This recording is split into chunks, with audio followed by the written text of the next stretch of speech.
Hashamaa harka fuunii akkam jirtu hordoftoota obsaa teeknoo. Har'asii viidiyoo biraatiin isinii dhufeera.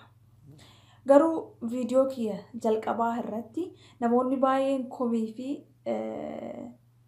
mufiitii adda addaa kaasaatii turtanii argaatiin ture. Garuu shamarran baay'een akkamitti iccitii keenya gadi baastee kan jedhus jira. Wantoota baay'ee barreessitani. Egaa kaan immoo kan irra caalaa isin nakumattan maalidha nuti osoo kanan beekin jirraayii warra jettaniif. Egaa warri beektanuu jua mufattanii dhiifama isin gaafa dhagamanumaan garuu immoo inni irraa dhukkuba qulqullina dhabuunii dhukkuba akkamii nutti fidaa. Egaa dhukkuba sanarraa immoo akkamiin of to'achuu dandeenya akkamiin irraa akka baraaramnu taana kan jedhuu fi namoonni immoo dhukkuba akkasiitiin qabamanii jiranuu dawwaan isaa maal akka ta'e kana ilaalla jechuudha. Assalamu alaikum wa rahmatullahi wa barakatuhu. Hordoftoota obsaa teeknoo akkam jirtu nagaa keessanii hundi keessanuu baga nagaan jiraattanii. Viidiyoo torbaan dabree bililleen isiniif dhiyeessite irratti kan wantoota dubartiin ofirratti hin beekne kan dhiirri irraa jibbu maalii kan jedhu irratti namoonni tokko tokko arraba hamaa fayyadamtanii arrabsaa turtan. Nama arrabsuun mallattoo dhiphina sammuuti. Namni tokko yoo dogongore gorsuu qabna malee arrabsuun hin barbaachisu. Dhugaa dubbachuudhaaf warroonni waan isin irraa dubbatte kana sirritti hin beekne jiraachuu mala. Sammuu haa bal'annu yaa ummata keenya. Shariyaan muslimaa nama dogongore tokko arrabsaa jedha. Kana deebii isaa isinumaaf hin dhiisa. Mee seenaa gabaabduu warroota muslima taatanii nama dogongoree jala deemtanii arrabsitaniif barumsa guddaa ta'u tokkoon isiniif hima. Seenaan kun gabaabduudha garuu barumsa guddaa qabdi. Mee na dhageeffadhaa. Rasuula Rabbii alayhi salaam gaafii gaafatan. Yaa ergamaa Rabbii alayhi salaam dubartiin takka dhaabbataa salaata leeylii salaataa bultii guyyaa immoo soommanaa ooltii haalli isin itti jirtu akkanaa ni sadaqattii miskiina nyaachistii khayrii hedduu dalagattii garuu rakkoo wahii takka qabdii dubartiin tun. Rakkoon isii ollaa rakkistii arrabaan ollaa cinqitii ollaa isii akka maletti arrabsitii arrabaan namni tokko isiirraa nagaya hin bahuu rakkoo nama arrabsuu qabdii jaanii rasuula Rabbii alayhi salaam gaafatan. Rasuulli Rabbiitiis akkana jechuudhaan deebiseef. Dubartiin tuni khayrii wahiituu hin qabdu ibaaduma akkanatti itti jirtu tana waliinuu isii warra ibiddaatii warra azaabaatii jaanii deebisaniif. Yaa subhaanallah yaa ummata muslimaa kan nama dogongore arrabsuuf jarjartan maaluma taatan yoo gorsitanii bira kuttan hoo Rabbiin nama dogongore arrabsaa jedhe. Facebook irratti social media bakka tokko tokko irratti nama tokko dogongoree namoonni hedduun jala deemanii maqaa muslimaa qabatanii jala deemanii yeroo arrabsan niin arga. Kunoo garuu rasuulli keenya alayhi salaam akkana jedhanii jechuudha. Seenaa dubartii kanarraa waan guddaa barattan jeetiin abdii qaba. Garuu rabbiin isiniif haa dhiisu rabbiin isiniif haa araaramu. Akkasumas obboleeyyan kiyya qaqqaali viidiyoo kanaan dura maxxanse wantoota dubartiin ofirratti hin beekne kan dhiirri irraa jibbu kan jedhu irratti warroonni bilillee intala muslimaatii akka hijaaba uffattu itti himii jettanii warri gorsitan gorsa keessaniif galatoomaa hedduu galatoomaa. Dhugaa namni akkanatti wal gorsa malee wal arrabsuuf nama dogongore tokko arrabsuudhaanii miti ka deebisan gorsaani malee. Dhugumatti warri gartee akkana jettanii gorsitan kun dhugaa galatoomaa onneerraa isin galatoomfadha. Anilleen akkuma isin barreessitaniin deemee bililletti himeetiin jiranilleen. Isinis gorsa keessan kana fudhatte har'a irraa jalqabee viidiyoo yeroon isiniif waraabu hijaaba uffadheetiin isiniif waraabaa itti naa himii naan jettee jirti. Kunoo viidiyoo har'a isiniif gadhiistu kanaas hijaaba uffatteeti hijaabaan isiniif dhiyeessitii jechuudha. Har'aas bililleen waan ajaa'ibaa tokko qabattee nuuf dhiyaattee jirti. Qulqullina dhabuun dhukkuboota namatti fiduu fi yaala isaa qabattee isiniif dhiyaattee jirti. Yoo isinitti tolee viidiyoo kana laayikii sheer namoonni birootis akka irraa baratuuf laayikii sheer godhaa. Amma gara bililleetti isin dabarsaa.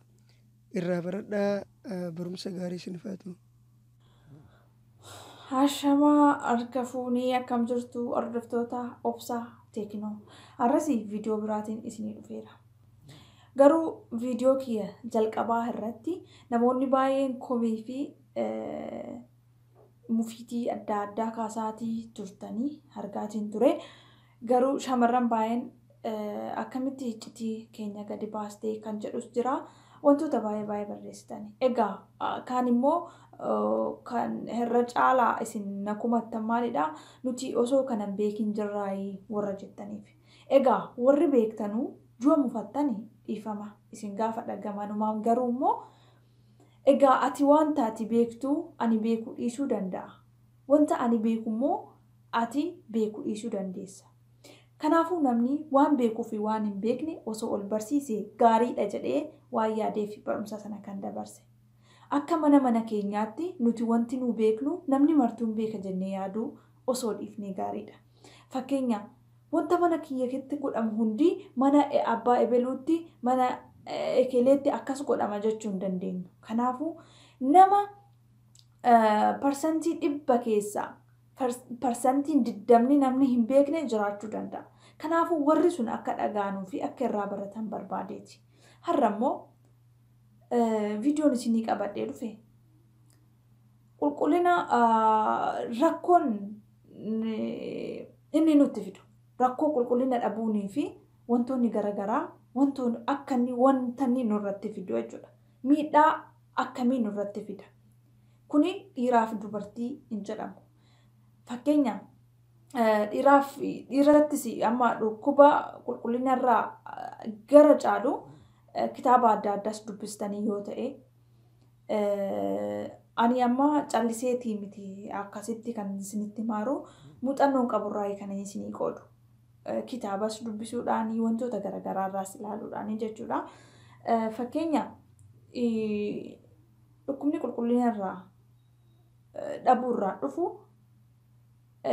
dubartii qofa osoo hin taane dhiiraas hin tuqa. Fakkeenya ani waa'ee dubartii qofa dubbadhe malee qulqullina waa'ee dubartii qofa irratti miti kan inni xiyyeeffatu. Dhiirris qulqullina eeggachuu qaba.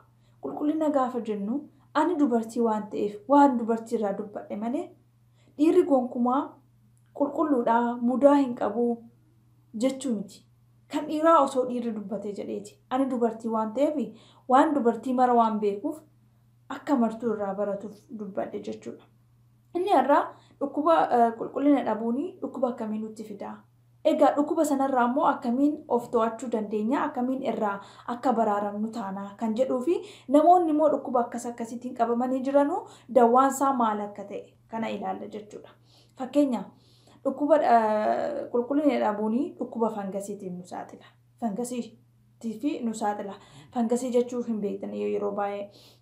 Fangasiin egaa namoota hin beekneef fangasiin maal jedhanii warra gaafatanuu fi fangasii jechuun qaama keessan irratti jechuudha. Sin ooksisaa gaafa sin ooqxanu wantoota adaadii ta'anii fi haala dhodhoo'uu fi isin kukkutuu jechuudha. Qaama keessan qaama dubartii tokko jechuudha. Qaamni dubartii gaafa dhodhoo'uu fi qunca'uu yookaan hawwaaraa fi akka daaraa ta'uu jechuudha. Addaa'achuu. Daariinsaa gaafa addaa'achuu fi dhodhoo'uu oksisuu eegaluu gaafa bishaan itti bu'ee jennaan gubuu eegaluu dhukkuba kuni mallattoo dhukkuba fangasii akka nu qabe irratti arginudha. Namni baay'een fangasii akkamiin akka nu qabu hin beeknu. Fakkeenyaaf gaafa menstruation keenya dhufee akkaataa ittiin fangasiin itti nama qabuudha amma kan jalqaba rasniif akkamiin akka dhukkubni fangasii nu qabuu danda'u jechuudha. Isa jalqabaa qulqullina eeggachuu dhabuudhaan fangasiin nu qabuu danda'a. Inni lammataa immoo menstruation keenya gaafa nutti dhufu yookaan xuriin garaa gaafa nutti dhufu yoo saatii baay'eedhaaf nurra ture yookaan saatii baay'eedhaaf yookiin moodisii godhanne yoo saatii baay'eedhaaf nurra ture dhukkuba fangasiitiif nu saaxiluu danda'a jechuudha. Inni kan biraan immoo yoo bishaan dhiqannee osoo qaama keenya hin qorfatin uffata kaawwanne yookaan butaantaa kaawwanne dhukkuba fangasiitiif nu saaxiluu danda'a jechuudha.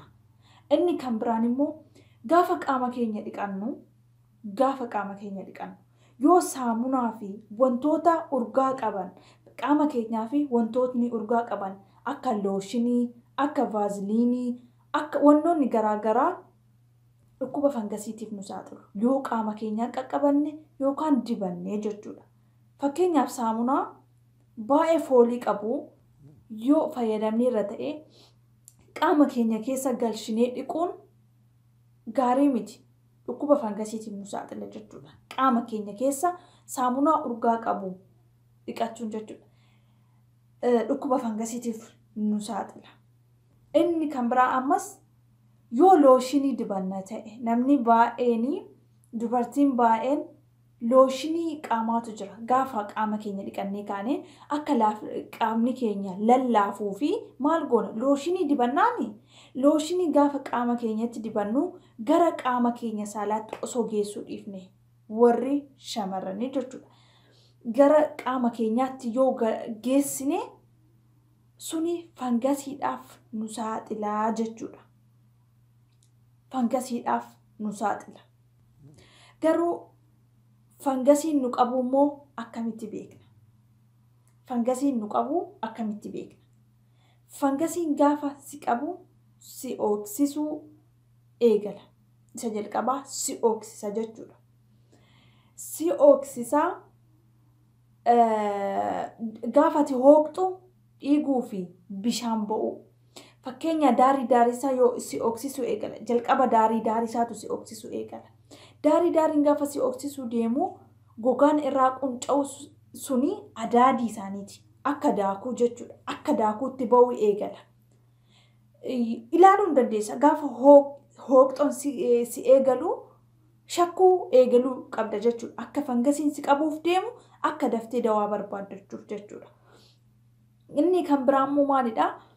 Gaafa daariin si goggoga. Fakkeenyaa nuti uumamumaanii qaama keenya kan jijjiisuu jira. Amma namni fuullisaa wazii dhabee wazii jedhan sana nama keessaa mirgisiisu yoo dhabe hin gogaane. Amma qaamni keenya naannawa qaama keenya yoo fangasiin nu qabee jiraate akkam godhaa hin goggogaa jechuudha.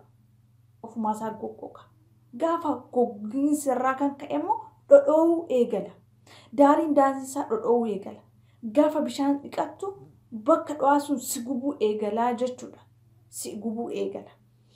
Kan biraa immoo akka fangasiin si qabee bartu dhangala'oon si keessaa ba'u furdachuu fi wal harkisuu gaafa eegalu jechuudha. Dhangala'oon duraan bishaan ta'ee si keessaa ba'aa ture furdachuu fi haala wal harkisuu gaafa irratti argitu akka fangasiin si qabee shakkuu qabdaa jechuudha.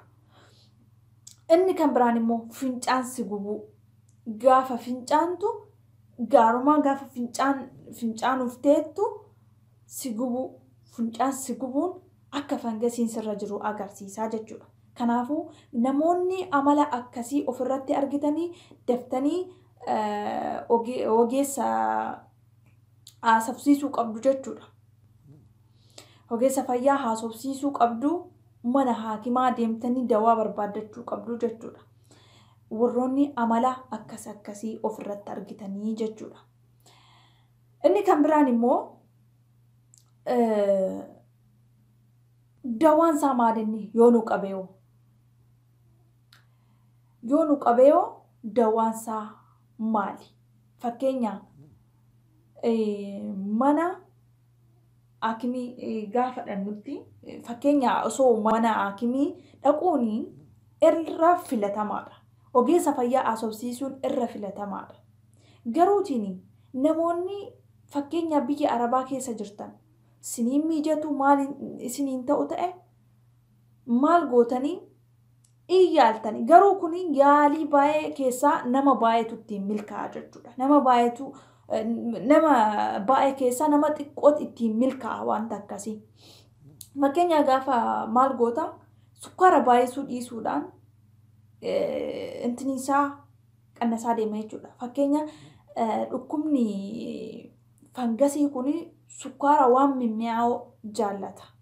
Qallaba jechuudha. Waan mimmi'aawoo kana gaafa nyaattetti lubbuu horachaa deemaa jechuudha. Gaafa wannoota mimmi'aawoo nyaattu fangasiidhaa fi qallaba ka jedhu akka qallabaatti jechuudha.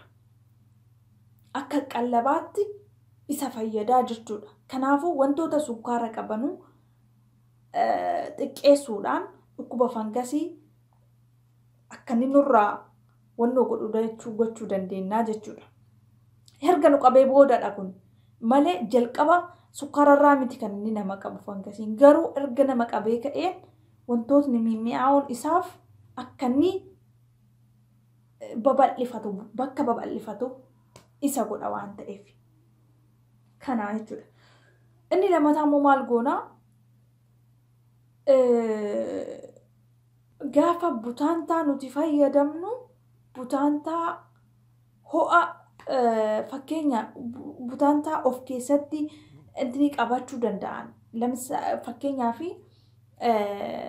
akkam seetan gaafa dafqinu dafqa keenya sana gadi xuuxuu kan danda'u jechuudha. Kootan jechuudha. Paantii kootan ta'e osoo fayyadamne suni akka dhukkuba kanarraa xiqqoo ni daballe akka inni humna hin godhanne godha jechuudha. Dhiqachuu erga fangasiin nu qabeen booda yerootti barbaachisa. Fakkeenya sa'aatii 2 gidduu sa'aatii 3 gidduu qaama keenya dhiqachuu fi qorsuu nu barbaachisaa jechuudha. Qorsuu nu barbaachisa. Namni fangasiin na qabeera jettee vaaziliinii dibattu yookaan gaafa si oksisu eegalu vaaziliinii fi looshinii wantoota shittaa qaban wantoota foolii qaban jechuudha. Qaama keetti dibda taanaan gonkumaa kuni miidhaa baay'ee guddaa qaba. Hin ta'u wantoota akka vaaziliinii fi fakkeenya amma namni fangasiin qabee maal godhanii saamunaadhaan dhiqatanii. Fakkeenya gaafa wantoota hadaadiin daqiiqaa gidduu fakkeenya namni keessattuu akka fangasiin irra jiru baru maaliin dhabeetta? Daqiiqaa 10 gidduutti guutummaan guutuutti adii ta'a. Adiidha gaafati itti buutu gaafati ookaa harka kee akka itti buutu errumaa ba'a jechuudha. Wanti akka daakuu errumaa ba'a jechuudha. Gaafa dhiqattee ammas daqiiqaa 5-10 booddee gaafa laaltu ammas sanuma deebi'ee jira jechuudha. Kuni fangasiin qabee jira jechuudha. Akkasiin beekuu qabna. Garuu fangasiin nu qabee jennee vaaziliinii dibachuu gaafa inni nu oksisu vaaziliinii dibachuu looshinii wantoota adda addaa dibachuun baay'ee kuni ka'umna isaa dabaluurraa tokkodha jechuudha. Tasumaa qaama keessanitti vaaziliinii fi looshinii wantoota garaagaraa akka hin fayyadamne bishaaniin dhiqachuu alatti yookaan immoo ammas kan ofirraa baraaruuf isin fayyadu qomxaaxxee beektanii qomxaaxxee kan nuti salaaxaatti naqnee waa nyaannu jechuudha. Yookaan immoo maal jedhan ashittoo jedhan ashittoo jedhanii achettoo jedhan sana kaa salaaxaan naqanii nyaatanii salaaxaa muranii bishaan isaatti naqan sana inni osoo hin baay'isin bishaan xiqqoosee ho'e keessa xiqqoosee itti naqxee dhiqachuunis gaariidha. Guyyumaanuu dhiqachuun gaariidha jechuudha. Sirraa buusaa deema waan ta'eef. Kan biraa immoo itittuu aannanii leemunii xiqqooseetti daballee ashaboo osoo hin baay'isin soogidda osoo hin baay'isin itti naqnee dibachuun dibannee daqiiqaa 30 booddee yoo dhiqanne sunis gaariidha. Garuu ani kan isiniin jedhu yoo mana haakimaatti fakkeenya fagoota ama namoonni biyya Arabaa keessa hojjetan maadoon yoo wantoota akka kanaa ofirraa argitee yookaan bakka itti hojjetu sana mana haakimii sin geessanu yoo ta'e yoo himachuu sodaatte wanta akkasii fayyadamisiin jedhe malee warri mana yaalaa dhaquun isinii mijatu manni yaalaa irra filatamaadha. Mana yaalaa dhaquun irra filatamaadha wanta kanaaf jechuudha. Egaa kan biraa immoo wanti irraa dhukkuba kanarraa nu baraara jennee yookaan dawaa isaa jechuudha. Dawaan isaa inni kan biraa maal gootan seetan bishaan qorraa hin fayyadamina. Bishaan qorraani gaarii miti. Bishaan baay'ee gubaanis gaarii miti. Garuu yiddu galeessa. Bishaan yiddu galeessi irras nu baraara sunisii jechuudha. Kabraa qorfachuu gizee meeqa dubbadhe viidiyoo kiyya duraattis isa kanarrattis baay'ee nuti bishaan dhiqannee qorfachuu dhiisuun dubartoota irratti wanti inni godhu waan baay'eedha. Bishaan qorfachuu dhiisuun nuti akkuma salphaatti ilaalla malee bishaan qorfachuu dhiisuun dubartii irratti miidhaa guddaa ga'a. Addunyaa kanarratti dubartiin fangasiidhaan qabamtu parsantii 100 keessaa 70 ol fangasiidhaan qabama. Addunyaadhuma kanarratti jechuudha. Fangasiin wanna xixiqqoon si qabdi. Kanaaf wantoota nuti xiqqoodha kun maal nu gootu jennu kun qaama keenya irratti waan baay'ee uumaa jechuudha. Kanaafuu fangasiin dhiiran qabu jechuu miti. Dhiiran qabu garuu parsantii 100 keessaa 30 yoo ta'edha dhiira kan inni qabu. Carraa dhiirri fangasiin qabamuu qabu parsantii 100 keessaa 30 malee dubartii qofaa miti kan fangasiin qabu jechuudha. Fangasiin daddarboodha. Eeyyee fangasiin daddarboodha. Fakkeenya ati fangasii qabaattee jaarsi kee fangasiin qabu yoo ta'e isatti dabarsuu dandeessa. Carraa ati isatti dabarsuu qabdu parsantii akkuma amma jedhe parsantii 35 waan akkasiiti. Garuu dubartiin fangasiin itti darbu baay'ee dabalaadha. Baay'ee dabalaadha. Maaliif fakkeenya paantii nama biroo fayyadamu. Fakkeenya paantii nama biroo fayyadamuu gaafa jennu fakkeenya obboleettii lamaan yoo jiraatanii sookee jedhanii wama uffata olii paantii olii yoo uffatu ta'e walitti fayyadamu ta'e isheen tokko qabdi isheen tokko hin qabdu yoo ta'e walitti dabarsuu danda'u isaan. Walitti dabarbuun hin danda'ama. Kanaafuu yoo maaltu dhufee paantii nama biraa fayyadamuunis gaarii miti. Sanaasis hin dhufa waan ta'eef. Inni kan biraa fangasiin kan inni nu qabu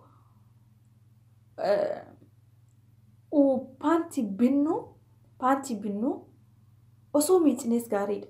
Osoo miiccame maaliif beektu manni uffataa kun eessayyuu haa ta'u turee ishigii keessa tura waan ta'eef gaarii miti.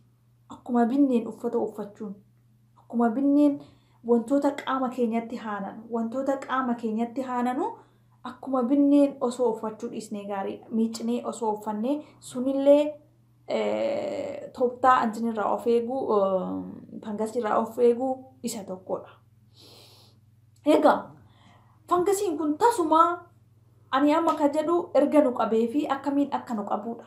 Garuu akka nu hin qabne taasisuu akka fangasiin amma namoonni akka fangasiin nu hin qabne akka nu itti taasifnu akkamii jalqaba paantii kootan ta'e fayyadamu. Paantoota akka pilaastikii akkas yayya'anu jechuudha. Wantoota akka sanaa fayyadamuu dhiisuu qabna. Kan biraa immoo paantii baay'ee qaama keenyatti maxxanu ka afuura hin galshin ka afuura namaaf qilleensa akka bakkee nu dhufu kan hin godhin paantii yoo fayyadamne dhukkuba fangasiitiin nu saaxilaa jechuudha. Kanaafuu maal goona? Paantii xiqqoo qaama keenyarraa siqu bal'atu jechuudha. Osoo uffannee gaariidha.